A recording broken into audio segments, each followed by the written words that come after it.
And so Aleister Crowley is a complete scumbag and didn't teach the principles that are found in Buddhism or in Islam or Christianity or any of the other major religions about being kind, being honest, don't kill, don't steal, don't, sleep with your neighbor's wife.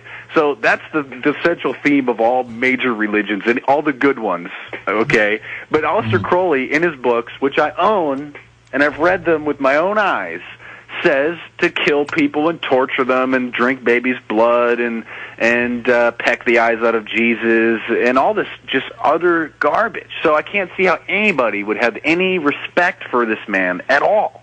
Mm-hmm. Well, I mean, you look at when I saw this latest thing that I was brought to my attention, Aleister Crowley, the other Loch Ness monster. It seems like it's doing a pretty fair representation of him and his occult practices and his biography, but it's when you get into the last 20 minutes that you start to see that they're about to worship this guy and they're about to whitewash his Luciferianism altogether, and then on top of that, they're going to let you know that he's a good guy, that in fact, he was just, trying to enlighten himself, and he was really into science and knowledge, and that's what he was worshiping. It wasn't these sex magic rituals that we hear so much about. It wasn't these sacrifices, even though his kids ended up dead under very bizarre circumstances. It wasn't the fact that he bragged all over the place by the medals that he put on his chest that he was a high-level Freemason and a Shriner and had all this esoteric knowledge. No, he was just there to study science and technology, and he was a good man, Mark.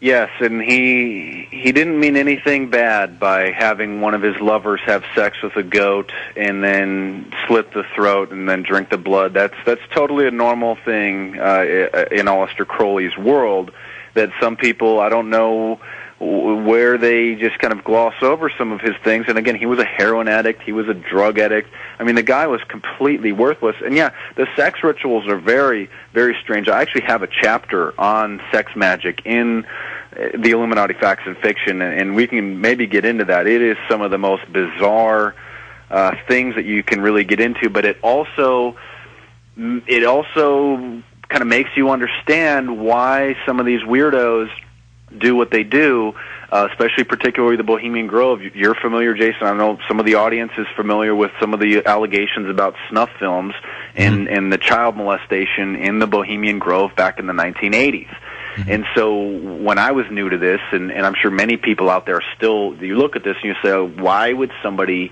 do something so sick? I could understand being greedy and wanting to make a lot of money and living the high life. That I'm sure we can all wrap our mind around. Perhaps some people can even understand their quest for some sort of supernatural guidance and knowledge through strange rituals. But when those rituals cross the line of morality into harming an innocent person, especially a child, it's very unsettling, and it's very hard to understand why it is that they would do that. And I will tell you why it is that they do that, because they believe that through sexual arousal that the human mind can tap into some sort of supernatural forces.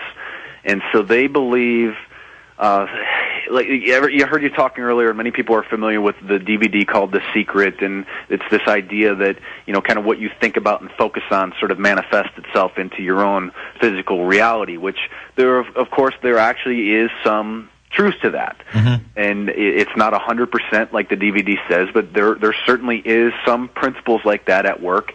And even Jesus talked about it. He, made a reference, if you believe that the tree will move and you tell it to move, it'll move. And so that kind of goes along with this. And so the Illuminati sort of believes that whatever they focus their mind on, that it's going to manifest itself into the three-dimensional reality. And so they supposedly have the sort of the user's manual for how to do it. It's like for us, when we have something strange like that happen, it's kind of like a child just playing around with the remote control, and channels are changing and things kind of happen, but you don't know exactly how to use it. So the Illuminati has, or they believe that they have, sort of the way to do that, to use your own mind to tap into the physical reality and to manifest yourself in a sort of a supernatural way.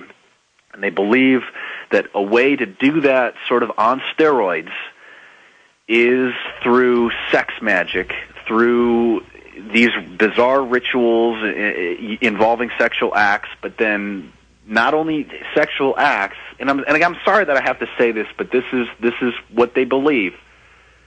They believe that by combining the sexual rituals with something as horrific as raping a child, that is, sort of gives their metaphysical, magical power like a steroidal boost. And so that they're literally harnessing their life force for these magical purposes. Yes, because life and death are then mixed, because the sexual arousal is the life. At the point of an orgasm, the particular thing will happen, but then they will murder the child, and through the horrific act of sexual abuse, it sort of unlocks certain things in the mind. And again, I don't know if this is true. It very well may be true, and even if it is no excuse for them to be doing that. It's like you could very well go and point a gun at somebody and tell them to give you your money, and they're going to do what you say. It works. It's a principle that works, but you don't do that. So it's sort of like, it's steroids. If you want to build a healthy body, you go to the gym and you work out. You don't shoot steroids, but some people do, and they get these astronomical results that you couldn't get if you just did it the normal way.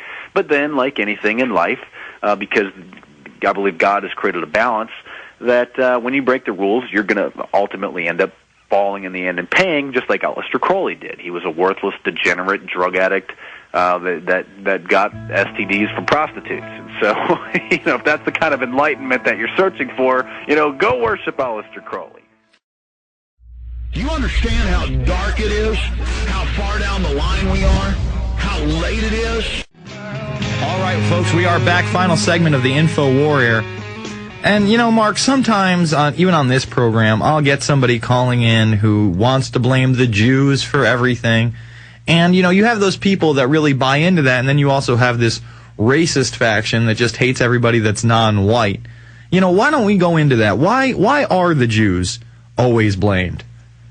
There's a couple different reasons. If you go back in time, way back when the Catholic Church was in control, the Catholic Church prevented usury, or lending money at interest, okay? And so since the Jewish people were not Christians, they didn't abide by those rules, so they would lend money to people at interest. They became known as the money changers, and it's a good business, obviously. You make a lot of money, okay? So that, dating back to ancient times, there's kind of been in Europe sort of almost a hatred for them, because they charged a lot of interest for the money, and it was kind of making money off of people without providing any service, working. Yeah.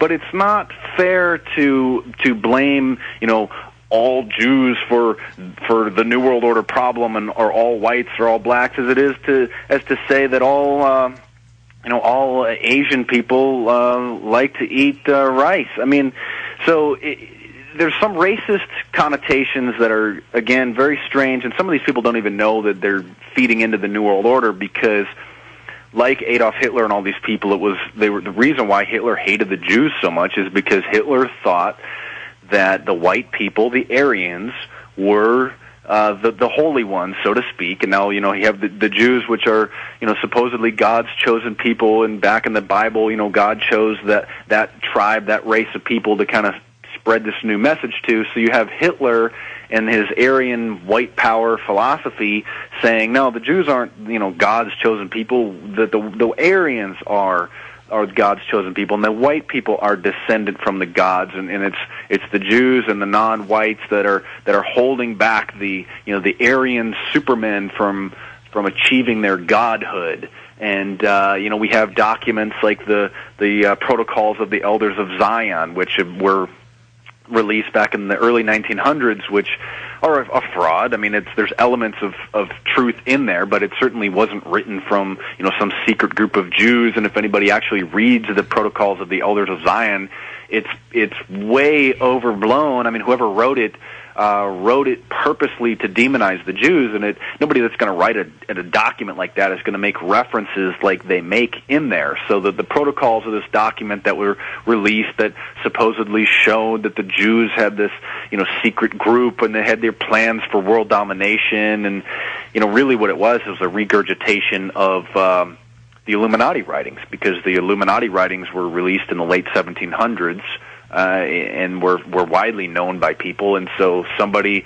regurgitated these as a reference to here's evidence that the Jews are in control of everything. And so there's certain elements ingrained into certain cultures so some stereotypes have a grain of truth. Okay, I mean, I know a lot of Asian people that are really good at technology, and so I'm not racist when I call up my friend from China and I ask him a computer question, because he would know.